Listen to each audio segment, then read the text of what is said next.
Gold prices lower again today, extending down very close to Friday's lows, which we touched 17.15. So we were just above that level on the lows today, significantly up. That's the lowest we've been really since June of 2020. So it's been a long time since we've been down here. In fact, if you go back to January, we were trading around 1960. That equated with 10-year note yields at around 1%.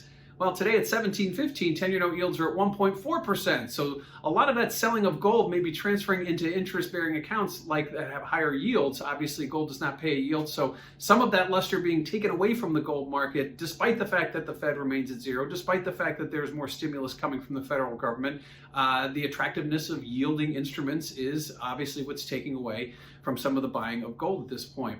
And then if you look over at the dollar is on a three-week high. So stronger dollar here, certainly also taking away from gold prices. Yes, we do tend to see from time to time the dollar and gold go up and down together, but historically it has been an inverse relationship, and that's what we're seeing right now. And if you look over in the volatility sense, over in that CVOL index, you can see at the CME website, you can see that there is an inverse relationship between lower prices and higher vol. And we are starting to see that. So volatility is starting to pick up in gold as we go lower, and certainly as we're at the lowest we've been since June of 2020, looking near maybe an area where we're heading into some kind of a vacuum. So watch that volatility index.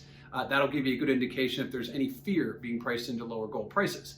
And lastly, let's look at the speculators. What have they been doing? Well, they've been selling their longs, and they've been selling them with both hands. So we've seen a significant shift of longs over the last several weeks. In fact, the speculators are as least long as they've been since June of 2020, when we've referenced that price and the lows that we're on currently today. So speculators could be a good indicator here. If we start to see speculators getting back in, it could be a signal that we're near the lows. Likewise, at volatility, you see that CVOL index start to go back down. That could also be an indicator that the market is comfortable and not fearing any more of a sell-off. So again, gold prices down very significantly and very closely tied to what we're seeing over in treasuries. Those higher treasury yields stealing some of the thunder as gold prices continue to hover on roughly 7-month lows.